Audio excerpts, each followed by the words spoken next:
तो भाई पढ़ना चाहते हो, पढ़ाई पे फोकस करना चाहते हो, ये वाली डिवाइस तो आपके पास होगी और इसके अंदर ये इंस्टा भी होगा और इसके अंदर ये आपके पास व्हाट्सएप भी होगा, टिकटॉक भी होगा, स्नैप भी होगा, फेसबुक भी होगा और आपके पास ये सारी चीज़ें होंगी और उम्मीद है भाई इजी पैसा डॉक वगैरह भी सब कुछ होगा आपके पास। अब पढ़ना कैसे है, देखो इस डिवाइस में ना एक बटन आता है पढ़ने के लिए। अब जो बच्चा पढ़ना चाहता है ना उनके लिए एक बटन रखा गया है इस डिवाइस में। अब उन्हें पता ही नहीं होता ये बटन कहाँ पर है, ये बटन होता है यहाँ पर, ये बटन, इसको पावर ऑफ के नाम से कहते हैं। पावर ऑफ यानी फजूल काम पावर ऑफ कर दो, पढ़ाई ऑन हो जाएगी। फजूल काम जो इसमें आप ये चला रहे हो, ये फजूल काम पावर ऑफ कर देते हो तो पढ़ाई ऑन हो जाती है, ये इसलिए बटन है। अब देखो ये इसको इस्तेमाल कैसे करते हैं, आज मैं इस्तेमाल करना भी सिखाता हूँ, आपको नहीं आता होगा। इसको आप यूँ दबा के रखोगे ना, देखो सारी चीज़ें गायब हो गई, ये चीज़ आ जाएगी। अब ये लाल वाला जो खतरे का बटन नज़र आ रहा है ना, यही आपके काम की चीज़ है। इसको बस यूँ दबा के रखना है आपने। जब दबा के रखोगे ना, इससे ये अब बंद हो गया है। अब ये आपको तंग नहीं करेगा, अब आप पढ़ सकते हो। समझ गए ना कैसे पढ़ना है। तो जिस बच्चे के अंदर ये करने की सलाहियत है वो पढ़ सकता है। जिस भी बच्चे के अंदर, जिस भी लड़की के अंदर, जिस भी लड़के के अंदर, चाहे वो टीनेजर हो या टीनेजर से कम हो या ज़्यादा हो, जिसके अंदर भी ये सलाहियत है वो पढ़ सकता है।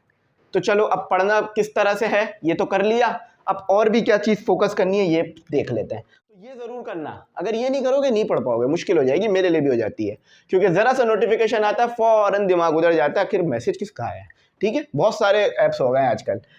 अब करना कैसे है, फोकस कैसे करना है, पढ़ना कैसे है। भाई सबसे पहली चीज़ तो मैंने बड़ी डिटेल में सिखा दी, सबके पास वो चीज़ हैगी। वीडियो देखने के बाद बंद करना, वीडियो के दौरान बंद नहीं कर देना कहीं, तो पता चला फिर वीडियो भी बंद हो जाएगी। अब क्या करना भाई, पहली चीज़ तो आपने अपने मोबाइल को बंद कर देना है, ठीक है। उसके बाद आपने हेल्दी रहना है। अगर आप हेल्दी नहीं हो, बीमार हो, बुखार में हो या कोई भी नज़ला वगैरह हो रहा है, जैसे भी मुझे भी हो रहा है, तो यकीन मानो आपकी जो एफिशिएंसी होती है ना वो कम हो जाती है, 50% कम हो जाती है, आप नहीं पढ़ पाते हो।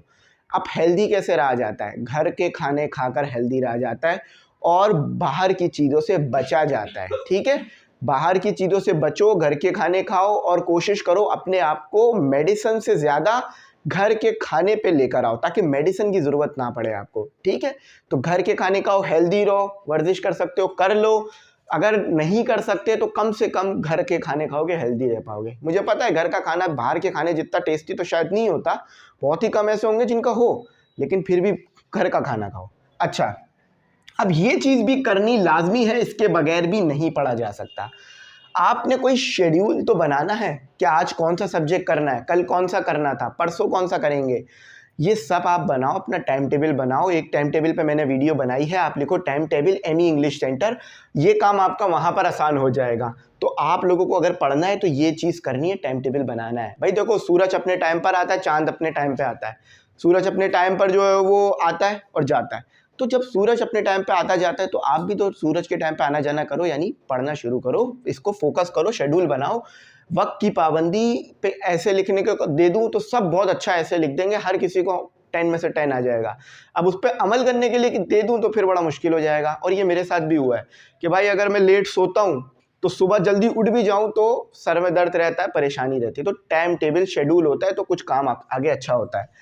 अगर सुबह अपना दिन स्टार्ट नहीं कर सकते, अर्ली मॉर्निंग नहीं उठ सकते, तो भाई मुश्किल है। अब कुछ लोगों की अर्ली मॉर्निंग पता है 1 बजे के बाद हो रही होती है, तो ये वो वाली मॉर्निंग नहीं है। अर्ली मॉर्निंग से मुराद है 7 बजे से पहले या 8 बजे से पहले वाली मॉर्निंग।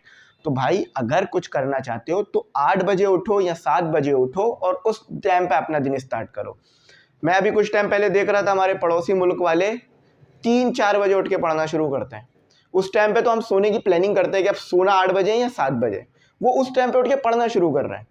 तो वो कामयाब हो रहे हैं ना हमारे सामने, तो हमें भी जल्दी उठना होगा। अब मैं नहीं कह रहा 4 बजे 5 बजे उठो, फजर के बाद उठ जाओ, नमाज़ पढ़ के बहुत अच्छा हो जाएगा। नमाज भी हो जाएगी आपकी और आपकी तालीम भी स्टार्ट हो जाएगी और बहुत फोकस होता है वो टाइम, बहुत फोकस वाला टाइम होता है वो, और बहुत फ़ायदा होता है। अब सबसे इंपॉर्टेंट फोकस करना है, गैस पेपर मतलब पढ़ाई अच्छी करनी है तो क्या करना है, जितने भी कोचिंग के गैस पेपर हाथ में आ रहे हैं सॉल्व कर दो। देखो एमी इंग्लिश सेंटर के भी गैस पेपर हैं, 200 रुपये इसकी फ़ीस है, इजी पैसा नंबर शुरू पे आया होगा, उसी पे बाय कर लो। बहुत ज़बरदस्त गैस पेपर है, आपकी बड़ी अच्छी तैयारी हो जाएगी, आपको हर चैप्टर के इंपॉर्टेंट पता चल जाएंगे, हर सब्जेक्ट के। तो एक बार बाय करो, ठीक है।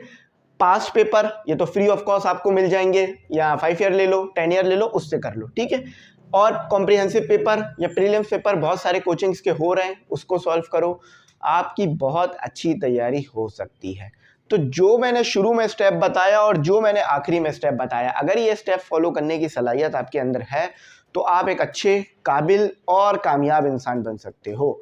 और अगर नहीं है, मोबाइल नहीं बंद किया जाता, तो देखो मुश्किल होती है। अभी देखो मोबाइल चालू होता, चलो मैं ये खड़ा हूँ, मोबाइल चालू होता, नोटिफिकेशन आता, तो मैं इतना इंपॉर्टेंट काम करते हुए, आप लोगों से बात करते हुए भी उधर ध्यान ज़रूर मेरा जाता। तो मैं क्या करता हूँ, मैं तो ऑफ कर देता हूँ भाई। मैं पेपरों के दौरान, यकीन मानो इस मोबाइल ने पेपरों के दौरान भी मेरा काफ़ी टाइम वेस्ट करा दिया। कैसे? मेरे साथ क्या सीन हुआ सुनो। मैं पेपर की तैयारी कर रहा था, आई थिंक कुछ मेरा इलेक्ट्रॉनिक्स का पेपर था, ठीक है। तो मैंने कहा चलो 5-10 मिनट मोबाइल चला लेता हूँ। वो 5-10 मिनट में लेके बैठा, मेरा 1 घंटा उसमें निकल गया और फिर मैं पढ़ भी नहीं पाया, सर में दर्द हो गया मेरे। मैंने कहा चलो थोड़ा फ्रेश हो जाता हूँ, चला लेता हूँ। नहीं हो पाया मैं, बल्कि थक गया, मैं तो सो गया थोड़ी देर बाद। तो और अगर फ्रेश होना है ना, तो मुँह हाथ धो लो, नमाज़ पढ़ने चले जाओ, नमाज़ का टाइम हो गया है, या फिर थोड़ा देर के लिए सो जाओ, नैप ले लो, जिसे आप कैनोला या नहीं नैप ही कहते हैं इंग्लिश में। तो एक नैप ले लो 10 मिनट का, 15 मिनट का, यकीन मानो काफ़ी बेहतरी आ जाएगी, आपको लगेगा हाँ भाई अब मैं थोड़ा सही हूँ, पढ़ सकता हूँ।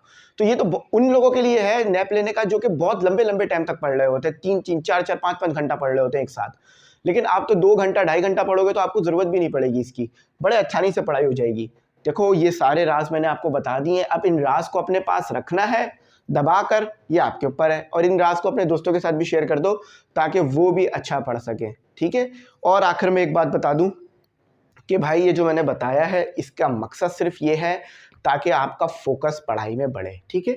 और आखिर में आप लोग ग्रुप में भी ऐड हो जाओ, वहाँ पर भी आपके लिए टेस्ट आते रहेंगे। जब टेस्ट आएंगे तो आपका दिमाग तो उधर लगेगा ही कि हाँ भाई टेस्ट आया है, ये एक टेस्ट दे लेता हूँ या ये एक टेस्ट दे लेती हूँ, क्या पता मेरे अच्छे नंबर ना आ रहे हो तो मुझे पता चल जाए। और बहुत सारे बच्चों का ऐसा हुआ है, उनको लग रहा था पेपर की बड़ी अच्छी तैयारी है, इस सब्जेक्ट की बड़ी अच्छी तैयारी है या इस चैप्टर की बड़ी अच्छी तैयारी है, उन्होंने जब टेस्ट दिया जो मैंने बना के भेजा, तो 10 नंबर वाले टेस्ट में उनके 4 आ रहे हैं, 5 आ रहे हैं। तो उन्हें एहसास हुआ, उन्होंने फिर उस चैप्टर को दोबारा किया, तो फिर जब अगला टेस्ट अटेम्प्ट किया नया, तो फिर उनके नंबर अच्छे आए। तो यानी टेस्ट से पता चलता है भाई, टेस्ट बहुत ज़रूरी है। टेस्ट का मतलब ही होता है चेक करना क्या है क्या नहीं है। डॉक्टर के पास जाते हो, बीमारी होती है तो टेस्ट करते हैं। वो क्यों करते हैं टेस्ट? ताकि भाई क्या चीज़ है, क्या मुश्किल है, पता तो चले। अब आपको पता ही नहीं है तैयारी कितनी है, कैसे, क्योंकि आप टेस्ट ही नहीं कर रहे अपना। भाई टेस्ट करो, टेस्ट लो, अपना टेस्ट करो, बड़ा आसान है। जैसे ही टेस्ट दोगे ना, जैसे ही टेस्ट खत्म हुआ तो 1 महीना, 2 महीना, 3 महीना, 4 महीना इंतजार नहीं करना रिजल्ट का कि मैंने कैसा टेस्ट दिया। क्या, टेस्ट खत्म करो, फौरन रिजल्ट आएगा सेकंडों में। जैसे ही टेस्ट का बटन दबाओगे ना, मतलब आपने यहाँ पे बटन दबाया कि टेस्ट कंप्लीट, वहाँ पर आपका रिजल्ट कि भाई आपने 10 में से इतने सही करे, 10 में से इतने खराब करे। तो भाई मैंने सारी बातें आप लोगों के साथ शेयर कर दी। अगर जो बच्चा इन्हें फॉलो करेगा ना, यकीन मानो बड़ा ही ज़बरदस्त जो है वो स्टूडेंट, बड़ा ही ज़बरदस्त काबिल इंसान, कामयाब इंसान बनेगा। कामयाब हर कोई होना चाहता है, लेकिन कामयाबी की एक कीमत होती है, वो कीमत ये आपके सामने लिखी हुई है, ठीक है। इन कीमत को अगर पूरी करोगे तो कामयाब हो जाओगे। थैंक्स फॉर वॉचिंग, अल्लाह हाफिज़। अपनी बात को यही कंप्लीट करता हूँ, ठीक है।